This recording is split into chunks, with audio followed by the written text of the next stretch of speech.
Oh, end of the week. It's quite nice to make a little, I quite like doing a start of the week update, but this week it's quite nice to do a little summary. It's Friday now, it's been a bit of a crazy busy week.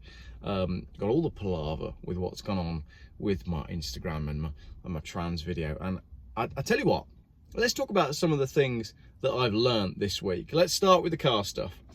I've learned that when you sticker a car, you can make it more desirable. Steve had the Jaguar off me and he liked it more with my stickers than without, which is a first for me because previously I've only ever ruined cars when I've stickered them, like the Fast and Furious Volvo 850. I will do a proper Fast and Furious car at some point, but let's not mention that one. Other things that I've learned this week to do with cars: don't pressure wash your engine willy-nilly. Shouldn't talk about willies, but I'll come on to that in a minute. I've pressure washed car engines before and I've never previously had a problem, but as you'll see or may have already seen on my other video, I basically broke the blue Volvo by cleaning it. So don't do that. And if you are going to pressure wash your car, don't use your children. I mean, don't get children to help you. I mean, they weren't paid. I'm not saying it's unpaid labour, you know, they weren't mining batteries. But they were there under duress. They didn't want to be there and they were being bribed. But had I not done it with the children, maybe I would have been in less of a rush and maybe I would have done a better job, i.e. not broken the car. However, if you watch to the end of that video, I did Photoshop a fake MOT note from the vehicle technician saying something like, "Engine is exceptionally clean." But I think Craig's getting a better car as a result of it, because me breaking the engine has meant that it's had new HT leads, new spark plugs, new coil packs. Basically, my £8 pressure washer session cost me 205 quid. And a trip to Swansea and all the rest of it that goes along with that. But that car is now done and ready to go and is, as I've said, a better car as a result. And it's funny, it's definitely funny. So I've got the SLK now, which I love, and I'm coming up with some ideas for what to do on the interior. Thank you everyone who suggested the Volisic, or whatever the name is, product that apparently is very good. Quite like the idea of doing a bit of a sticker bomb on it, because it's really not the best. Someone's done this before, basically. So there's going to be something different to do with the SLK. But as I said, I wasn't joking. I'm going to keep this car for a little while. I think I'm going to run around in it for a bit. I'm not going to buy anything for a little bit as well. I've been on a bit of a run of buying cars lately, but you know, various things in home life are happening at the minute, and that means could do with not having too many cars around me. The SLK just happens to be a car that people want to borrow as well. So my friend Sam, you may have seen me cleaning his Golf on the channel not too long ago. He's got date night with his missus on Sunday, and I've offered to lend them the SLK so they can, you know, leave the kids with the grandparents and go bomb around in the SLK for the evening. So if you're in Worcestershire and you want to borrow my SLK for date night, it'll cost you a bottle of Prosecco.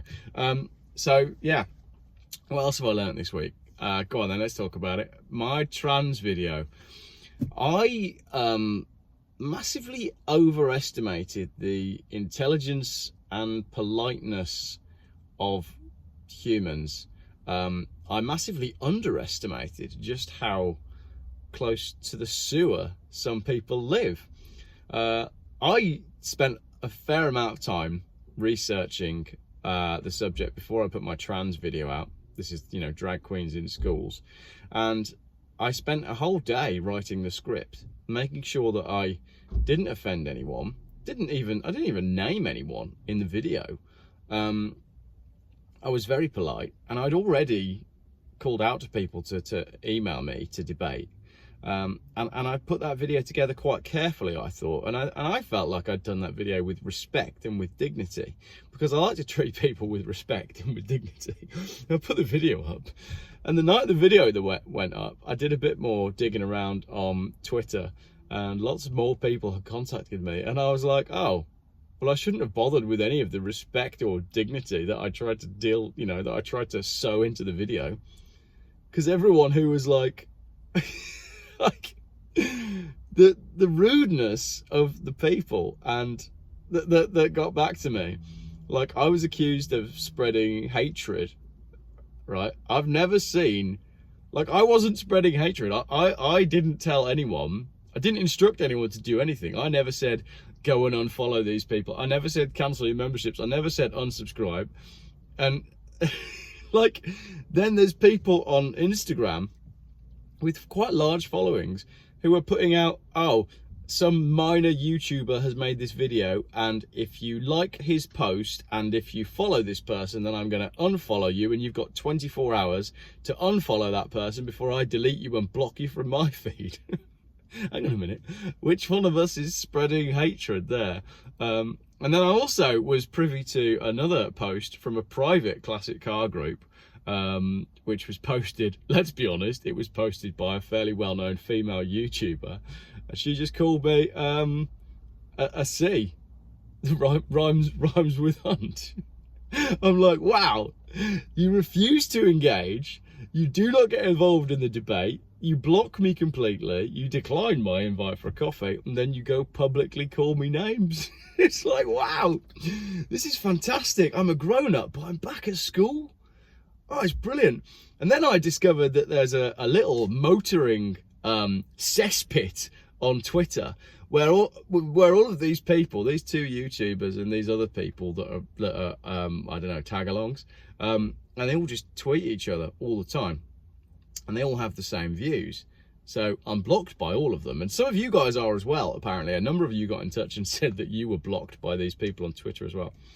I would like, right, if there was such a thing as a freedom of information request, I would love to see the list of people who are blocked by these two YouTubers. I don't block anyone, right, unless you're really annoying. I've blocked 2 people on Twitter, one of whom was a chap that would attack me all the time over the ULEZ. Every single time I posted something, he was on it, like pro ULEZ. And I later found out that he lives in America, which was odd. And another guy called Tony, who was the same, and he would attack me about the ULEZ because I don't live in London. So I'm posting about something that's going on in London, and I'm being attacked by one person that lives in America and one person that thinks I should live in London, and I don't. And I've had this somewhere else as well. Like, I don't have the right to make videos about the ULEZ because I don't live in London. Let me just address that one for a moment. I've got quite a good reach, and most of my people that watch my videos like cars. So when I see an issue that's going on that's going to impact motorists, whether it's in London or Timbuktu, I'm gonna make a video about it. You know, I'm not a fisherman on Holy Island, but I made a video about the fishermen of Holy Island because I felt like it's an important subject that people would want to know about. But no, people think that I'm making videos about London to make money. Like, I'm not bothered. I could have all the money in the world, right? I could be an actual billionaire. But if I'm not legally allowed to drive a car that I like to go places that I want to go to, then there's no point. There's no point. And it's all about this bigger picture, isn't it? So, yeah, this little cesspit that I found on Twitter of nasty people, I was shocked, considering all these people were getting at me for allegedly spreading hate. The hatred and the bile and the anger and the like misdirected frustration that all these people have, I was shocked by it. It's quite bizarre. And then they were all like, I found one thread where they're all competing as to who blocked me first. And the worst one, I think the worst one is a chap who I sold the street car to. And I quite openly said that the street car was a rubbish car. This is going back to like very early days of Jeff Buys Cars. And he's an automotive adventurer, allegedly. The car was crap. I was way over invested in it, and he contacted me and he said, oh, you know, I'll buy it. And I was like, okay, fine, you're an automotive adventurer, you'll probably make a video, might make a blog out of it. It wasn't the world's best street car, I'm quite happy to admit that. So he flew over from Ireland and bought it off me and drove it home. It got home eventually. It wasn't the best journey home for him, granted, but as an automotive adventurer, I would have thought that you could turn that into something decent, like an article or a Facebook post.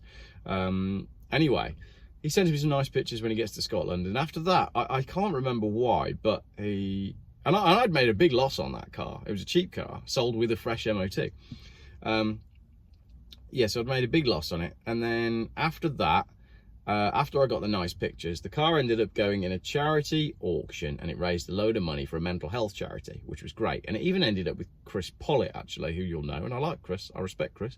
But since then, the person I sold the car to originally blocked me on Twitter, and I only found out the other night, but this person has spent 3 years talking crap about me online, and even going as far as to like talk about my family and telling everybody that I'm creepy. And I'm like, I saw all this and I was like, wow, how can you be so butthurt about something that happened with a car 3 years ago, especially when you've got my email address. I think he's even got my phone number. Like, if there was a problem, or if he was really that annoyed, just give me a call. Like, shall I phone him now? It'd be funny, wouldn't it? No, I'm not going to do it. I could do it. I could phone him right now and just say, what's going on? Why all the hate for the last 3 years, and telling everybody to not follow my channel? Oh, so that's been a funny week. And obviously, you know, the kids have been all dressed up for the school coronation today. So we were late to school this morning because I was making a crown. But prior to making the crown, I did make sure that I educated the kids on Prince Charles' relationship with Jimmy Savile. What did Jimmy Savile do? He was a really bad man. What did he do that was really bad? He was really nasty to some children. What did he do that made him nasty to children? I'm going to have to explain that to you when you're older. Yeah, hilarious. So just generally a pretty crazy week where I didn't get any of the things done that I planned to get done. Like the Volvo going to Swansea and me making lots of cool car videos about stuff that I want to make videos about. But I did get my new SLK, so every cloud. How are you? Sorry for the long rant. Let me know what you're up to this weekend. Will you be celebrating the coronation? I will be celebrating the coronation in the exact same way I celebrated the emergency broadcast, which is switching all of my devices off and going out for a walk into the wilds and trying to ignore everyone who is celebrating the coronation. Oh yeah, we have a fly pass as well. We have a coronation. This has become a long video, sorry about that. We have a coronation fly pass. There's apparently going to be a coronation fly pass. So we are in a cost of living crisis and a climate crisis. And to celebrate our new king, we are spending hundreds of millions of pounds on a coronation, and we're flying planes over specifically. So that means one of two things, doesn't it? It means either the climate crisis is not real, and because it's not respected, or it means the cost of living crisis is not being taken seriously, which we know it's not because of the amount of profits that's being made by the companies who are making a lot of money out of the poor people who can't afford to heat their homes. So we're all poor and we're all being taxed because of the emissions of our car, and yet we're all asked to celebrate when someone becomes a king who was a friend of people that you don't want to be friends with, and he's having planes fly over that produce CO2 and spending a fortune on his party. 2023 has already delivered in spades, hasn't it? And I haven't even touched the local elections. It's unfortunate the reform didn't get anywhere. It's obviously good that the Tories got trounced, and I think there'll be a general election very, very soon. I think what's going to happen is they're going to call an election, and all the people who are currently in power are going to scarper. And then when all the stuff hits the fan about what's gone on for the last few years, they'll all be disappeared. And suddenly you won't be able to hold any of them responsible for what they did. My inbox is always open, jeffbuyscars@gmail.com. That goes to people that hate me as well. I would love, if you are a hater, for you to email me and explain yourself. But can I just say, if you're going to email me and explain yourself, you will get a very well worded reply. Because if your debate doesn't tally up, then I may end up making a YouTube video about it. So basically, don't go on the internet and say stuff that you don't know anything about, unless you're going out there to advise people to pressure wash their engines. Go and pressure wash your engine this weekend. You get really good results and you will have a nice clean engine bay. Coming up next week, I've no idea. Depends how sideways everything goes over the weekend, doesn't it? So I'm going to take this car on a surf trip. I'm going to tidy up the interior, and there is some more footage as well, because I've been running around doing lots of things that I've filmed but haven't spoken about yet. There is still I've still got so much editing to do. My trip to the gorge, Cheddar Gorge, still hasn't been edited, and so that's the fuel economy challenge, and I've still got some stuff that isn't edited from Jaguar road trips that week. So lots still to come. I really only wanted to come on this video to say thank you everyone for the support. As I've said, I've had messages from gay people, I've had messages from trans people saying, you know, basically, I might not agree with everything that you put out, but you're right on this one. And I knew I was right on it. I knew that I was morally correct on that video. And I don't know why it's got to me that these people are so pathetic. Why did I think that there was going to be any sort of debate? Why did I think that they would engage? They don't want to engage, do they? But it's not about, the only thing it's about is protecting children, because what's going to happen next is these drag story hours, they're going to be coming to a town near you. And that's when the video will really pick up, because at the moment, they're quite limited as to where they are in the UK. But this is going to grow because this is part of an agenda. And many of you people that commented on the video and on the Facebook are correct in what you're saying. And I can highly recommend having a good scan through the comments on the video, because they were fantastic. My YouTube subscribers are the best. They are 99% informed, intelligent, well-read, well-versed. They are eloquent in their replies, and that's absolutely fantastic. You can't ask for more than that. I love when I go through my comments feed and I learn stuff. It's brilliant, absolutely brilliant. Anyway, the sky is clear. They are giving us a little break today. That was a controversial one I put on Facebook this morning, but I'm sorry, the sky on Wednesday, when I started filming my blue Volvo update video, was beautifully clear.